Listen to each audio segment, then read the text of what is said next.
Why is it that the man who cares less gets more attention? You text first. You reply fast. You try to do everything right.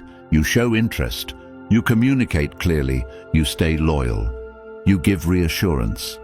And still, you feel her pulling away. Meanwhile, the calm man, the one who is not chasing, not over-explaining, not reacting, lives rent-free in her mind.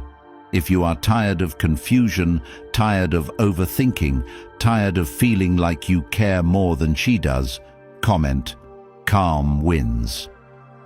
Number 1, he does not chase. He does not chase because he finally understands that chasing is not effort. It is fear dressed up as effort.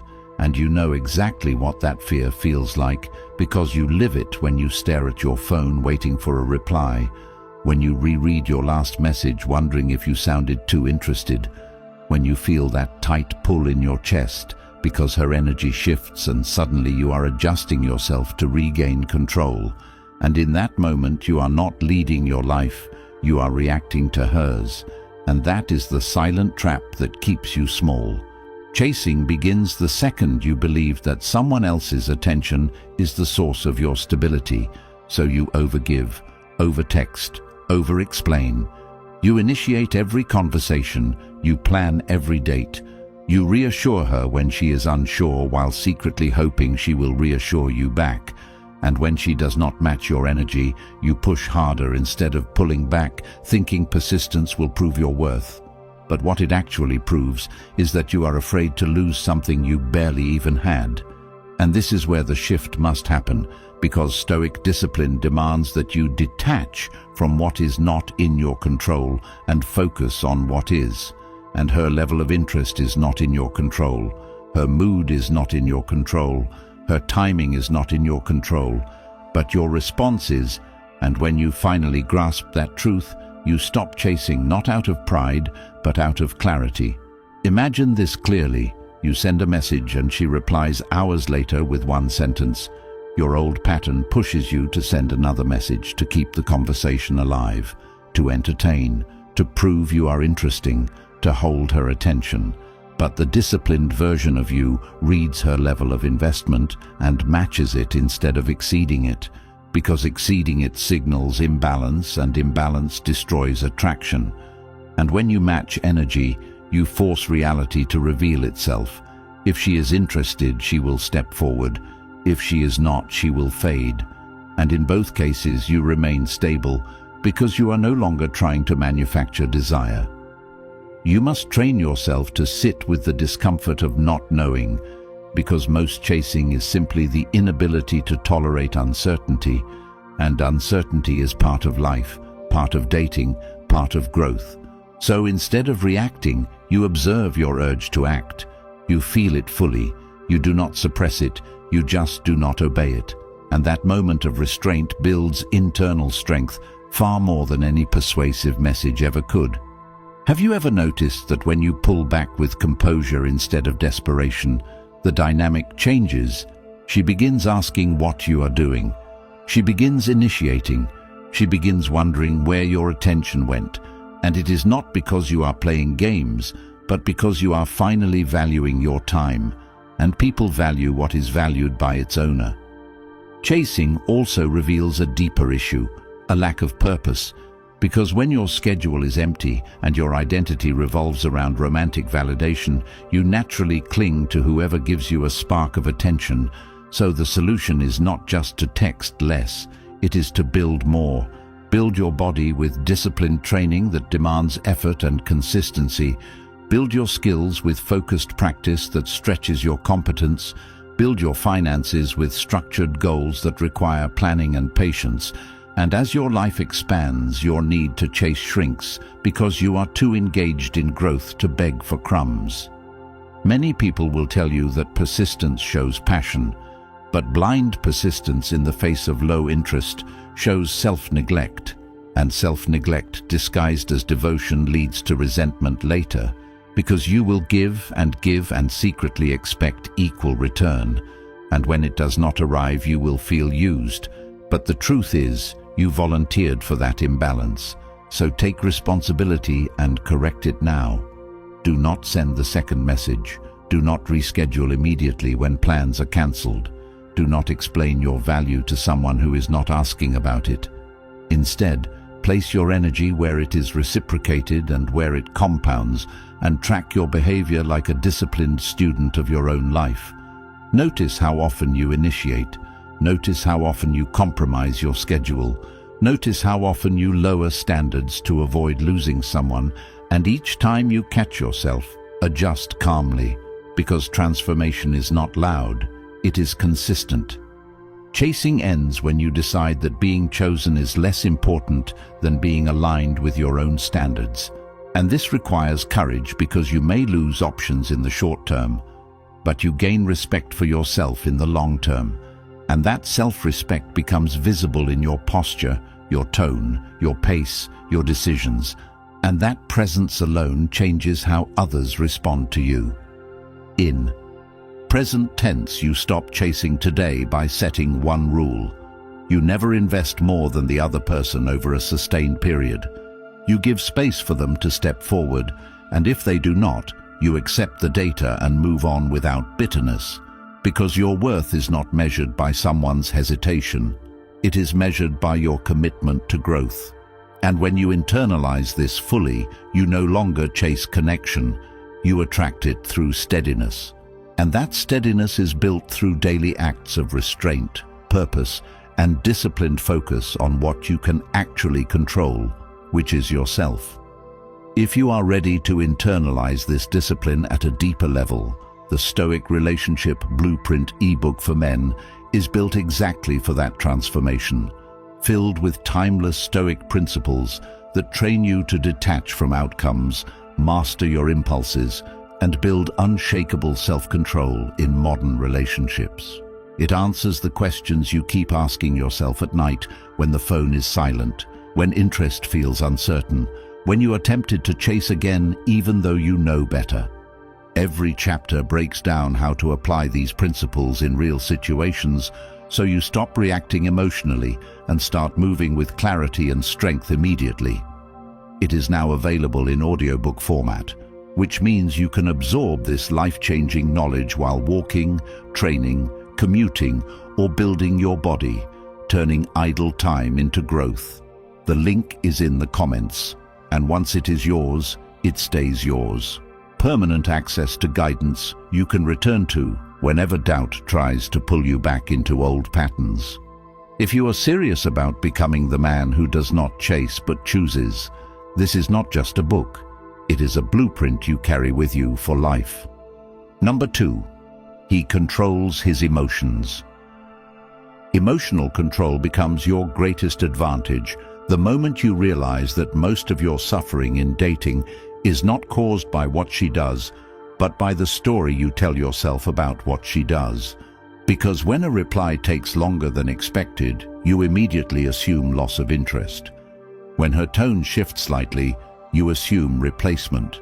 When she says she needs space, you assume rejection, and these assumptions create internal chaos that pushes you to react in ways that lower your position, sending paragraphs, seeking reassurance, asking where you stand too early, and every reaction exposes dependence on an outcome you cannot command. So the shift begins when you accept fully that you do not control timing, feelings, or another person's decisions. You only control your perception and your behavior, and this acceptance is not passive. It is powerful because it forces you to confront your lack of discipline. Imagine you receive a cold response after investing emotional energy. Your chest tightens, your thoughts accelerate, your pride feels challenged, and in that moment you have two options: react from insecurity or respond from strength. And responding from strength means pausing long enough to separate fact from interpretation. The fact is simple, she responded briefly. The interpretation is that you are losing her, and once you separate those two, you remove unnecessary suffering because you stop dramatizing and start observing. Emotional control is built through deliberate discomfort. Waking up when you say you will wake up, finishing workouts when your body wants to quit, completing tasks when motivation drops, because each act trains you to override impulse. And when you override impulse daily, you become less reactive in relationships. You stop sending emotional messages at midnight. You stop checking social media to decode signals. You stop confronting prematurely, and instead, you evaluate patterns calmly over time. Have you ever noticed how the person who reacts least often holds the most power in the room? Because emotional steadiness communicates security, and security is rare in a culture addicted to validation. So when you remain composed after a cancellation or a delayed response, you break the cycle that most people fall into, and this steadiness forces reality to reveal itself without you pushing it. You begin implementing strict internal rules: no emotional decisions after 9 p.m., no serious conversations over text, no immediate replies when triggered. You write your thoughts in a journal before expressing them. You wait 24 hours before confronting anything that feels disrespectful, and this waiting period filters emotional noise from actual patterns. Over time, you realize that most reactions you once believed were necessary were actually driven by ego and fear. And when ego no longer leads, you become harder to destabilize, not cold, not distant, but grounded, because your state is not dictated by another person's inconsistency. Emotional control also requires you to stop seeking constant clarity, because clarity forced too early often destroys natural progression. Instead, you observe actions over time and allow consistency or inconsistency to expose itself. And if inconsistency persists, you adjust your investment without drama. This discipline transforms more than dating. It improves negotiations, friendships, career decisions. Because you are no longer a slave to temporary emotion, you operate from principle instead of impulse, and that principle is simple: act based on your standards, not your feelings. In present tense, you catch yourself when anxiety rises. You breathe slowly. You remind yourself that losing someone is not losing yourself. You redirect energy into productive action. You train your body. You read. You build. And by the time she reaches out again, you are not waiting. You are moving forward. And that forward motion becomes your identity. And when emotional steadiness becomes your baseline, attraction grows naturally because you radiate self-control instead of need. And that is a position very few people maintain consistently. Number 3, he is not easily available. Availability is a silent signal of how much you value your own time, and when you are constantly reachable, constantly adjusting your schedule, constantly free at a moment's notice, you communicate that your life revolves around whoever demands your attention, and even if you believe this shows dedication, it often signals lack of direction, because a person deeply committed to growth does not have unlimited idle time. So the transformation begins when you treat your schedule as sacred, not negotiable. And this requires confronting the uncomfortable truth that you often cancel your own priorities to avoid disappointing someone else, which means you disappoint yourself instead. Imagine you have planned your evening to work on a project, train your body, or study a skill, and she sends a last-minute message asking to meet. The old pattern urges you to drop everything to prove interest, but the disciplined version of you checks alignment first. If the timing fits your schedule, you accept. If it disrupts your priorities, you calmly propose another day. And this single action communicates that your life has structure. Structure builds respect because it shows you are not drifting, you are building. Many people mistake constant availability for kindness, but consistent over-availability erodes perceived value because scarcity shapes appreciation, and this principle applies everywhere. Limited resources are valued more than abundant ones, so when your time is limited due to purpose, it naturally becomes more attractive. This does not mean playing distant.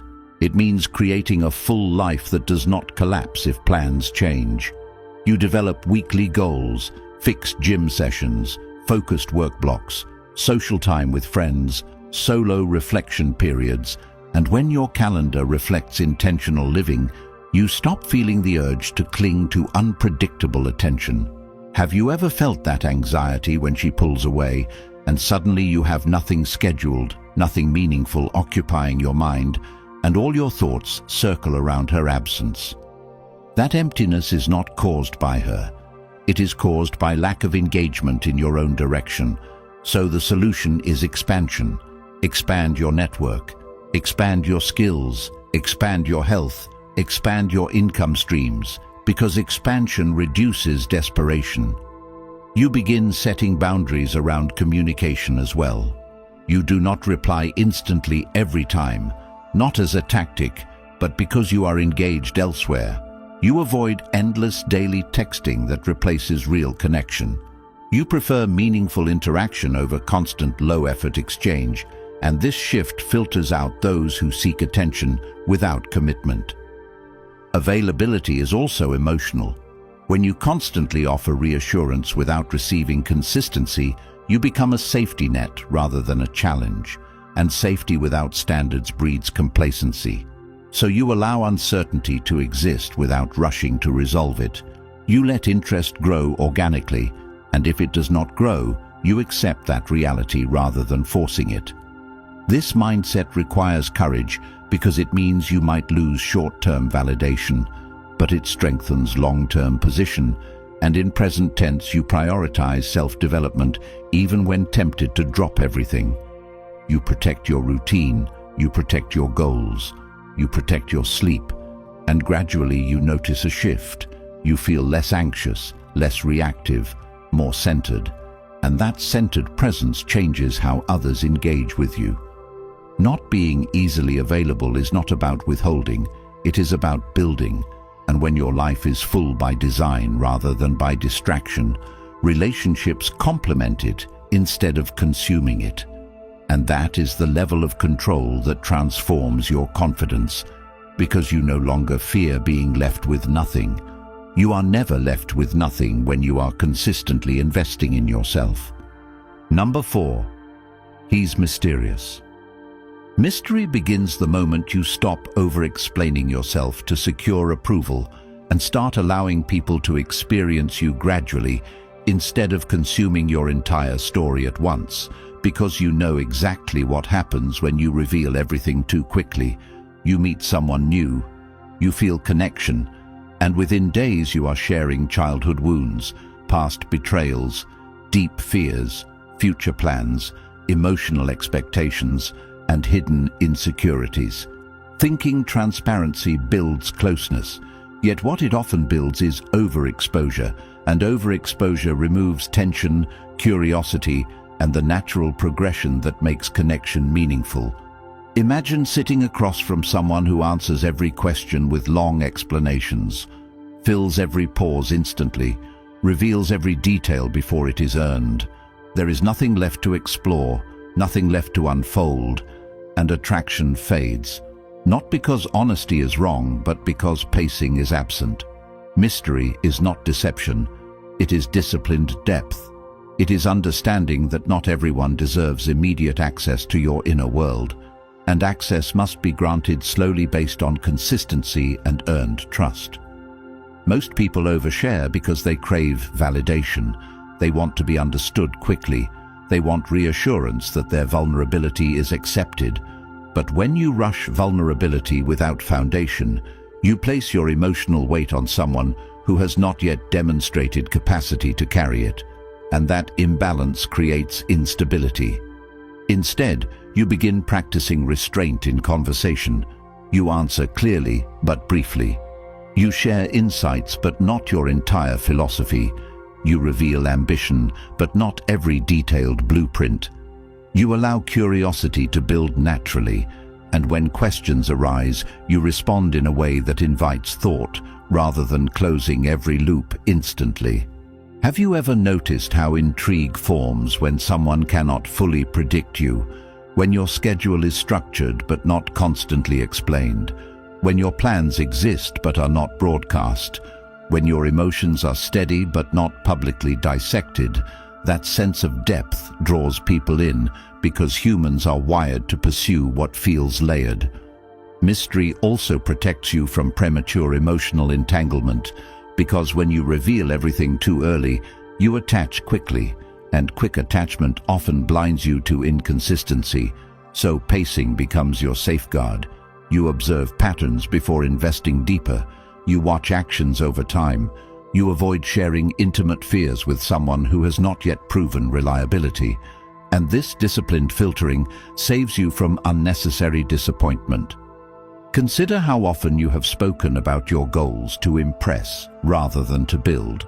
How often you have shared personal struggles hoping sympathy would increase closeness, and how often that openness reduced perceived strength instead of enhancing it. This is not about hiding pain, it is about timing and discernment. Strength lies in choosing when and how much to reveal, and that choice requires internal security, because only someone grounded can resist the urge to overcompensate with excessive detail. Begin applying simple rules. Pause before answering personal questions. Condense long explanations into concise responses. Redirect conversations toward shared experiences instead of self-disclosure marathons. And allow silence in dialogue without rushing to fill it, because measured communication signals confidence. Mystery extends beyond words into lifestyle.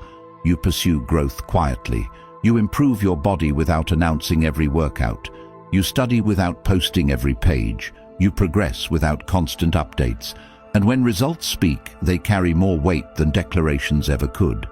This approach transforms how others perceive you, because unpredictability within stability creates intrigue. You are consistent in values yet not fully transparent in every thought. You are engaged but not over-invested, expressive but not excessive. In present tense, you evaluate each interaction and ask whether you are speaking to connect or speaking to impress, whether you are revealing to build depth or revealing to avoid rejection, and that awareness shifts your behavior immediately. Mystery is not about being distant, it is about being deliberate. You choose which layers to reveal and when. You understand that true connection grows through shared experiences over time, rather than emotional flooding in the beginning. And as you internalize this discipline, you notice a shift. Conversations feel lighter, tension feels healthier, curiosity increases, and you stop feeling exposed or overextended. The deeper truth is that mystery reflects self-containment, and self-containment reflects inner order when your thoughts are organized, your emotions regulated, and your goals clear. You do not feel compelled to broadcast everything. You operate with quiet direction, and that direction naturally commands attention. People lean in when they sense there is more beneath the surface, and when you master pacing, measured speech, and intentional disclosure, you create that sense effortlessly, not as a tactic, but as a byproduct of self-control. And in doing so, you transform not only how others engage with you, but how you value yourself, because you stop giving pieces of your identity away freely and start protecting the depth that makes you unique. Number 5. He walks away when disrespected. Walking away is not dramatic. It is disciplined, and discipline begins the moment you stop negotiating your standards in exchange for temporary attention, because you know exactly what it feels like to tolerate behavior that quietly lowers your self-respect. Laughing at comments that feel diminishing, accepting last-minute cancellations repeatedly, ignoring inconsistent effort while telling yourself patience will fix it. And every time you allow something that contradicts your values, you feel a subtle internal drop in confidence that no one else sees but you carry it, and that internal erosion shapes how you speak, how you text, how you show up. Disrespect is not always loud. Sometimes it is subtle patterns of disregard, delayed replies with no explanation while active elsewhere, promises made casually and broken easily, jokes that target your ambition or boundaries, and when you remain silent, not out of wisdom but out of fear of losing connection, you teach others that access to you has no cost. Walking away begins with clarity. You define in writing what behaviors you will not tolerate. You list them clearly: repeated flaking, public embarrassment, emotional manipulation, dismissive language, and once defined, you commit to enforcing consequences calmly, not with lectures, not with emotional outbursts, but with reduced access. Imagine someone repeatedly cancels plans an hour before meeting. The old pattern is to express frustration, then accept the next invitation immediately, reinforcing that your time adjusts to theirs. The disciplined pattern is simple. You acknowledge once that consistency matters to you, and if the behavior continues, you stop initiating, you invest elsewhere, you allow absence to communicate what words no longer need to repeat. Walking away requires detachment from outcome, because you must be prepared to lose what you once desired. And this is where most people fail. They claim standards but panic when enforcing them, and that panic exposes dependency. The solution is building a life so full that losing one option does not feel catastrophic. You cultivate physical strength, financial direction, intellectual growth, social expansion, and when your world is expansive, you no longer cling to a single source of validation. Have you ever stayed in a dynamic longer than you should have because you feared starting over, feared loneliness, feared that better would not come? And in that fear, you accepted less than you deserved. That is the exact moment discipline must replace emotion, because emotion seeks comfort while principle seeks alignment. In present tense, you observe behavior objectively over time. Instead of excusing it immediately, you stop rationalizing red flags as misunderstandings when patterns are consistent.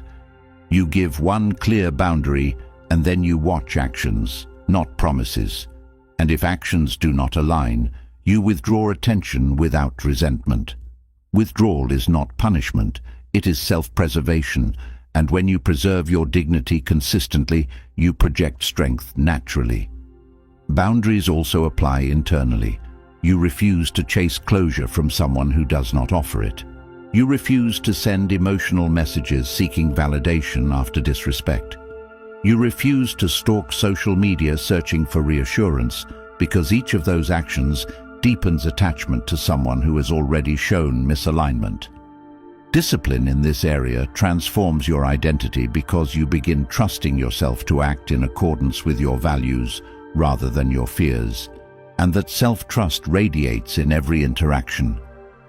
Walking away also teaches patience, because instead of clinging to immediate gratification, you wait for alignment, and waiting from strength feels different than waiting from desperation.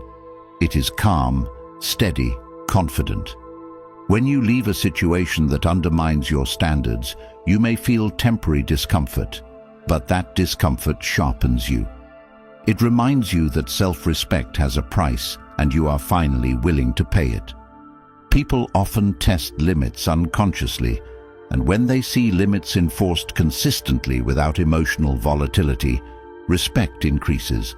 But even if respect does not increase, you remain intact, and remaining intact is the real victory.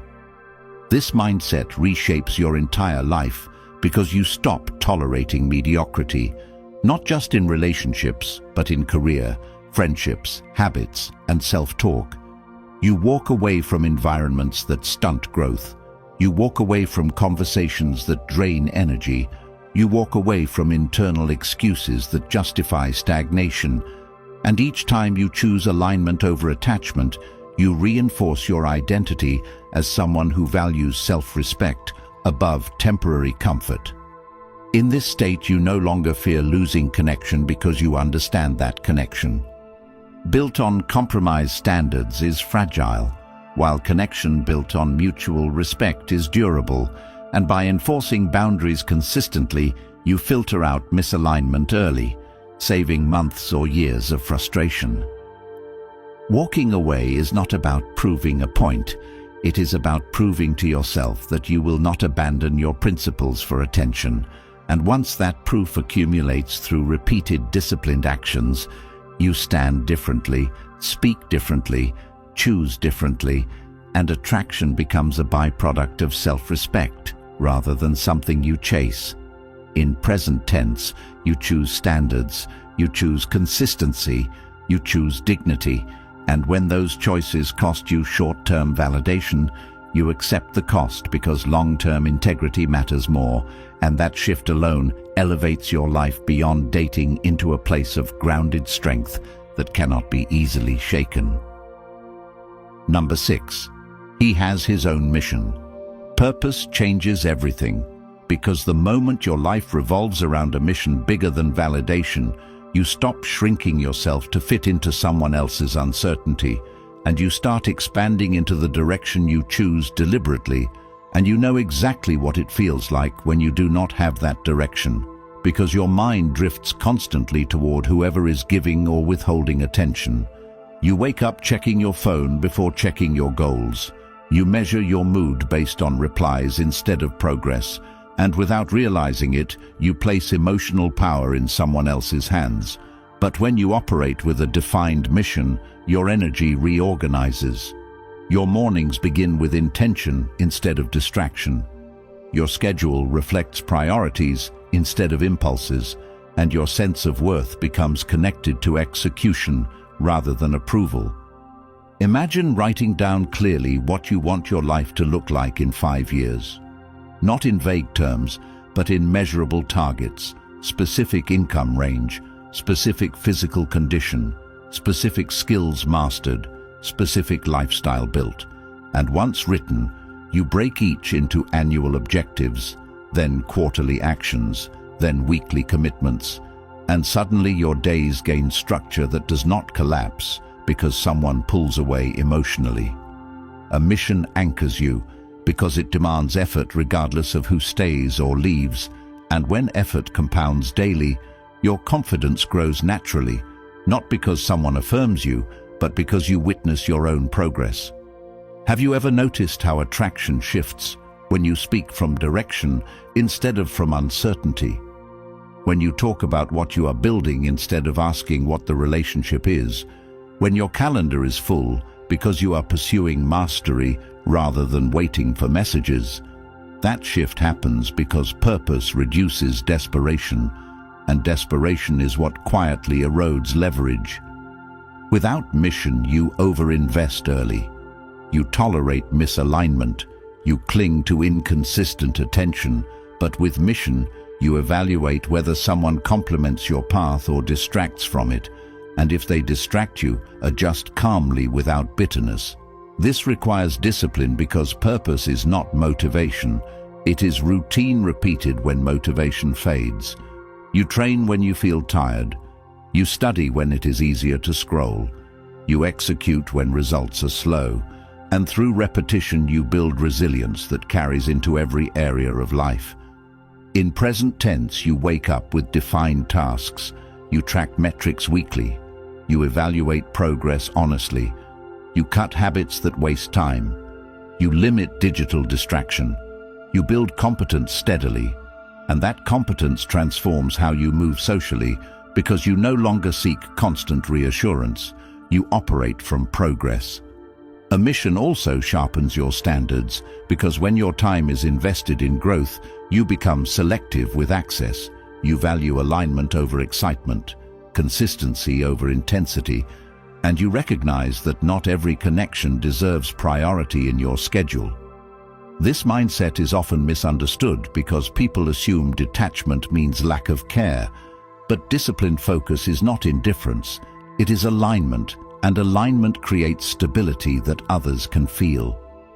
When you invest deeply in yourself, you shift from asking what someone feels about you to asking whether their behavior aligns with your direction, and that question alone filters out confusion.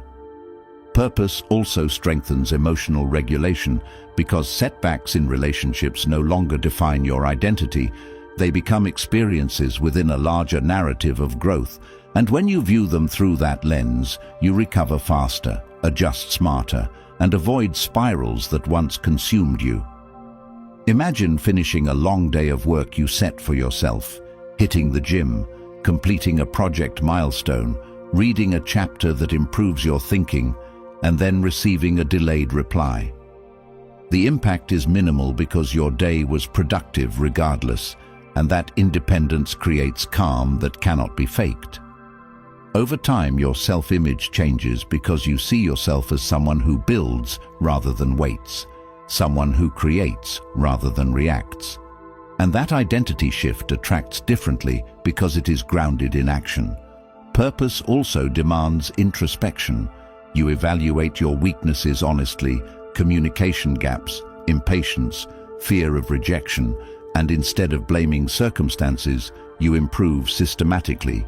You read, you practice, you refine, and this ongoing refinement becomes your competitive advantage. When mission becomes central, you stop fearing solitude because solitude becomes productive. You use it to plan, to reflect, to strengthen, and this removes the pressure to cling to relationships simply to avoid being alone. Discipline applied. Consistently across months and years compounds into presence, and presence rooted in purpose feels different. It is steady, measured, and directed. In this state, attraction is no longer pursued aggressively. It flows towards stability, and stability comes from clarity of direction.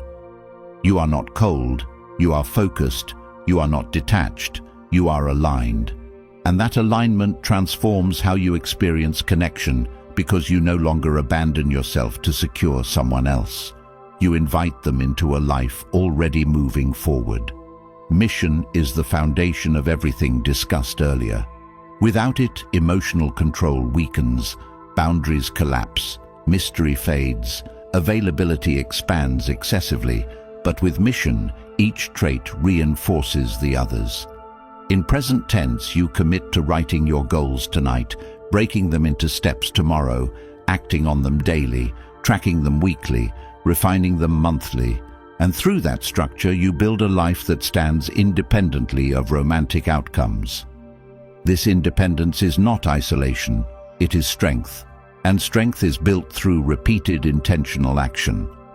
When your identity is built around growth, relationships enhance your journey instead of defining it. And that is the transformation that shifts your entire trajectory, because you stop asking for permission to feel worthy and start earning confidence through execution.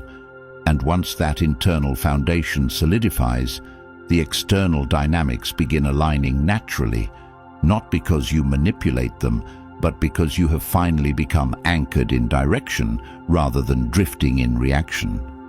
This is the line where your life splits in two. The version of you that keeps chasing validation and repeating the same emotional cycles, or the version that takes control, builds discipline, and becomes grounded enough that no one's inconsistency can shake him again. And society will never hand you this shift because a distracted, approval-seeking man is easier to influence than a focused, self-directed one. The Stoic Relationship Blueprint ebook for men is filled with timeless Stoic principles that immediately rewire how you handle attraction, rejection, uncertainty, and self-respect. And it is now available in audiobook format, so you can absorb this life-changing knowledge while walking, training, driving, building your body and your future at the same time. And once you get it, it is yours permanently, a blueprint you return to whenever old patterns try to resurface. If you are ready to stop chasing and start choosing, comment, "I choose discipline," like this video. Subscribe to help more men find these truths and save themselves years of regret.